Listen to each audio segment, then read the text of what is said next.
জয় আনন্দময়ী সোনামায়ের জয়। সকাল সকাল সমস্ত বাসি কাজ সেরে স্নান সেরে সোজা চলে এসেছি ঠাকুর ঘরে। আজকের হচ্ছে শিবরাত্রি।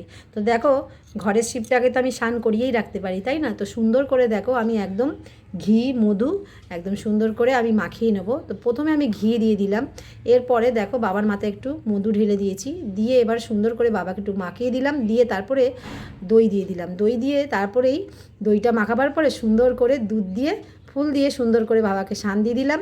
এরপরে একদম গঙ্গা জল দিয়ে সুন্দর করে স্নান করে দিয়েছি, দিয়ে অষ্টগন্ধা দিয়ে সুন্দর করে বাবাকে একটু সাজিয়ে দিলাম। দেওয়ার পরে সুন্দর করে আমি আকন্দর মালা, বেলপাতা আর ফুল দিয়ে দিলাম মাথায়। আর খুব সুন্দর লাগে, দেখো সুন্দর করে আমি সাজিয়ে দিলাম। বাবাকে যত সুন্দর করে সাজাবে বাবা তত সুন্দর করেই সাজবে। আর অবশ্য আমি এখানে বাবাকে একটু ফল দিয়ে দিলাম। তো 5 রকমই ফল দিয়েছি, দেখতেই পাচ্ছ, বেল, কলা, শশা, আঙুর আর হচ্ছে কুল।